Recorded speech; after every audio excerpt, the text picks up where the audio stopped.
شادی اپنی لڑکی کا نکاح مجھ سے کر دیجئے. اتنا سننا تھا. ایک جو ہے پریشانی میں آ گئے, ایک تکلیف میں آ گئے, تھوڑی دیر سوچنے لگے, اس لیے کہ گھر نہیں ہے, اس لیے کہ کاروبار نہیں ہے, اس لیے کہ امیر نہیں ہے. ہر انسان چاہتا ہے میری بیٹی کا رشتہ ایسے گھر پہ ہو جو امیر ہو, ایسے گھر پہ ہو جس کے پاس اچھا کاروبار ہو. لیکن حضرت جلیبیب پیغام لے کے گئے ہیں. چچا سوچنے پر مجبور ہو گئے, اب کیا کیا جائے. ابھی سوچ رہے تھے, اندر سے آواز آئی. آج کی طرح لڑکیاں جو ہے ایسی نہیں تھی, بلکہ نبی کی دور کی وہ بچیاں تھی. وہ سمجھتی تھی دین کیا ہوتا ہے, شریعت کیا ہوتی ہے, رسول کا پیغام کیا ہوتا ہے, رسول کا حکم کیا ہوتا ہے. ابھی باپ سوچ رہے تھے کہ رشتہ کرے کہ نہ کرے.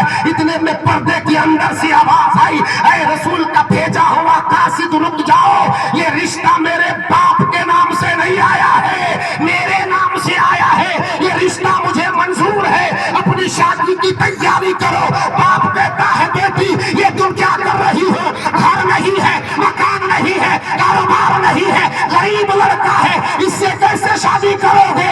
بیٹی کہتی ہے ابا حضور تمہیں گھر نظر آ رہا ہے, تمہیں کاروبار نظر آ رہا ہے, تمہیں یہ نظر نہیں آ رہا ہے کہ رشتہ بھیجا کون ہے. رشتہ بھیجا میرے رسول نے ہے. کل میدان محشر میں اگر کوئی پوچھے تمہارا رشتہ کس نے کرایا تھا, تو آپ کی بیٹی فخر سے کہہ سکتی ہے میرا رشتہ کرانے والا کوئی اور نہیں تھا بلکہ رسول اعظم میرا رشتہ کرانے والے تھے, سید البشر تھے.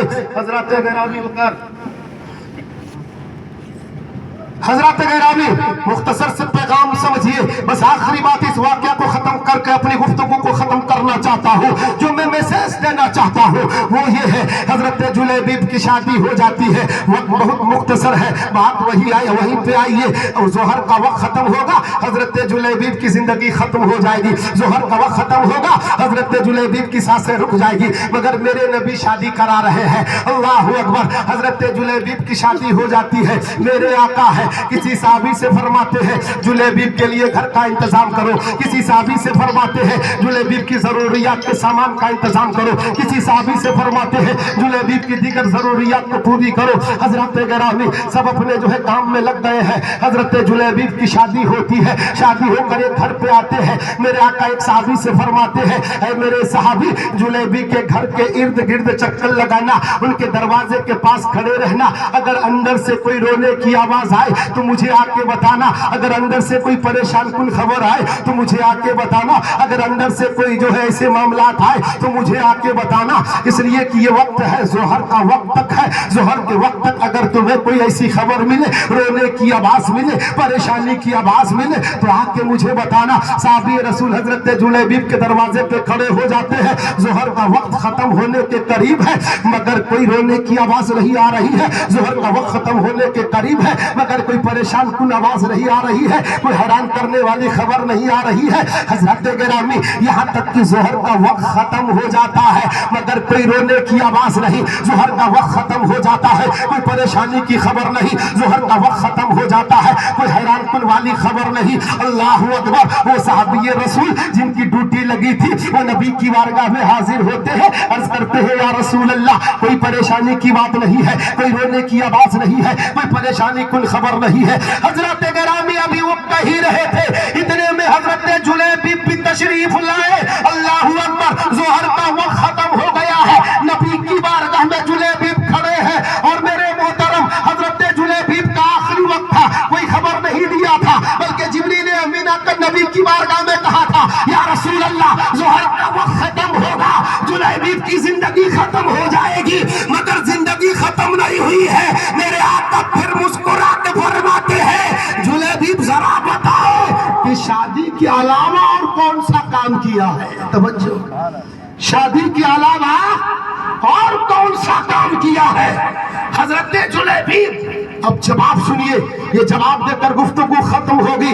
حضرت جلیبیب نبی کی بارگاہ میں عرض کرتے ہیں یا رسول اللہ شادی ہو گئی, آپ کی بارگاہ میں نے خواہش پیش کی تھی, اے میرے آقا میں نے اپنی پوری زندگی میں کبھی میٹھا نہیں کھایا ہے. وہ میٹھا لے کر حضرت عثمان غنی میرے گھر آئے. میں نے اس میٹھے کو اپنے ہاتھ میں لیا, دسترخوان بچھایا. طبیعت جا رہی تھی, نفس جا رہا تھا. جلیبیب کبھی زندگی میں میٹھا نہیں کھایا ہے, نفس تیرا بڑا پریشان ہے, طبیعت کھانے کو چاہ رہی ہے. حضور میں بھی چاہ رہا تھا کہ اپنی نئی جوزا کے ساتھ دسترخوان میں بیٹھ کر اس حلوہ کو تناول کرو, اس کھانا کو کھاؤ, مگر اے میرے رسول ابھی کھانا چاہ رہے تھے, طبیعت بھی چاہ رہی تھی, نفس بھی چاہ رہا تھا. پوری زندگی کبھی میٹھا نہیں کھایا تھا, میٹھا کھانا چاہ رہا تھا, مگر جب میں کھانا چاہ رہا تھا دسترخوان میں رکھا, کسی سائل نے دروازے پہ دستک دیا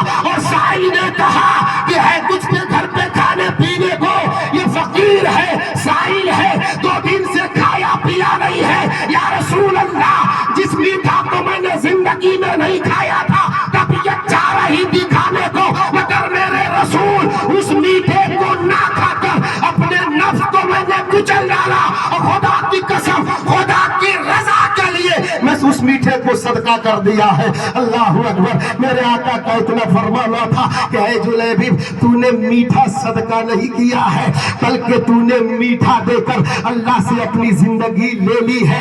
اس لیے کہ تمہارے بارے میں فیصلہ تھا, جبریل امین آ کے مجھے بتائے تھے کہ ظہر کا وقت ختم ہوگا, ان کی زندگی ختم ہو جائے گی, مگر تو نے اللہ کی رضا کے لیے صدقہ کیا ہے. اس صدقے میں اللہ نے اتنا پاور رکھ دیا ہے کہ تیری موت آنے والی تھی, اللہ نے اس صدقے کے بدولت تیرے موت کو ٹال دیا ہے.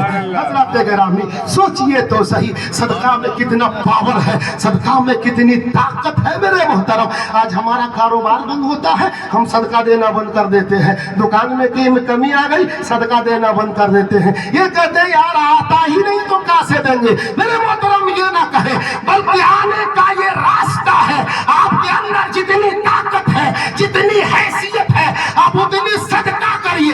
1 روپے کریے, 5 روپے کر سکتے ہیں 5 روپے کریے, 10 روپے کر سکتے ہیں 10 روپے کریے. اس لیے میرے آقا نے فرمایا صدقہ بلاؤں کو ٹالتا ہے, صدقہ پریشانیوں کو ختم کرتا ہے. اس لیے صدقہ کریں گے. جو کاروبار کا راستہ آپ کا بند ہے, دکانداری کا راستہ بند ہے, اس صدقے کی بدولت اللہ آپ میں برکتیں عطا فرمائے گا. حضرات گرامی